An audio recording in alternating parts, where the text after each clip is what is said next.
जय जय जुगल किशोर। मैं महंत पंडित राजेश दीक्षित एडवोकेट, महंत मंदिर ठाकुर श्री जुगल किशोर जू पन्ना, आध्यात्मिक नाम महंत पंडित राजेश्वरानंद जू। मैं आपको ब्रजेंद्र प्रताप सिंह विधायक पन्ना के संबंध में एक ऐसी जानकारी देने जा रहा हूं जो आप यदि उसे सुनेंगे तो आपको लगेगा कि ये राजनीतिक पद पे बैठ के कितना बड़ा गेम खेल रहे हैं जुगल किशोर जी मंदिर के साथ में। जुगल किशोर मंदिर को आप जानते होंगे कि वो विश्व में विख्यात है और उसकी ख्याति को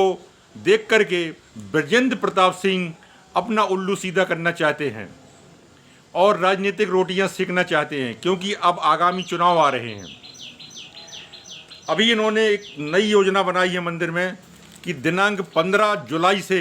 22 जुलाई तक एक किशोर दास जी हैं महंत जी, उनको बुला करके उनसे एक भागवत कराना चाहते हैं और यहाँ पर पन्ना के लोगों को ये बताना चाहते हैं कि उनका कितना वर्चस्व है और यहाँ पर इतने वीआईपी बुलाना चाह रहे हैं कि जिससे उनका एक ऑरा यहाँ पर बन सके। पर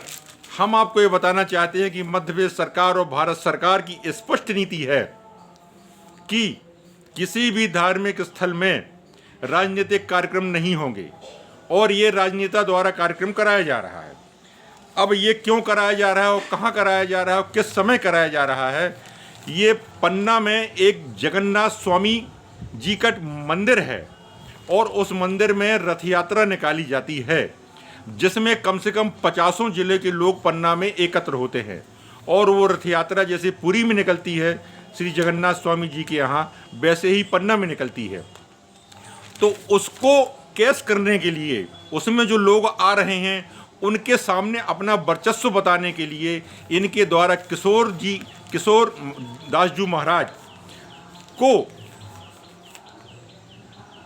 एक ऐसी नीति बता करके कि हम आपकी कथा किशोर जी के सामने कराना चाहते हैं और किशोर जी को कथा सुनाएं। इस तरह से इन्होंने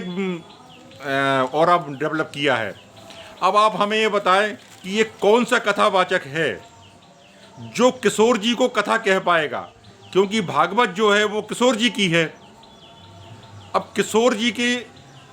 जी की भागवत को किशोर जी का कोई एक ऐसा भक्त जो भागवत कथा को पढ़ रहा हो और वो किशोर जी को भागवत सुना पाएगा। एक तो सबसे पहले हास्यास्पद बात ये है। अब दूसरी बात बताते हैं, ये ब्रजेंद्र प्रताप सिंह ने किशोर दास जी महाराज और जो मलुका दास जी महाराज और भी कई महाराज यहाँ आ रहे हैं, उन सबको भी गुमराह किया गया है और उनको कहीं ये नहीं बताया गया है कि जुगल किशोर मंदिर में इतनी जगह नहीं है कि आपकी कथा वहाँ हो पाए। फिर इसके बाद इन्होंने जो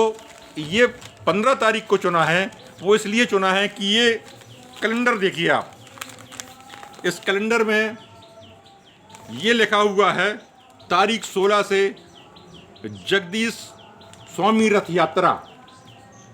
ये रथ यात्रा में जब यहाँ पर 20 जिले के लोग आएंगे और वो जुगल किशोर मंदिर दर्शन करने भी आएंगे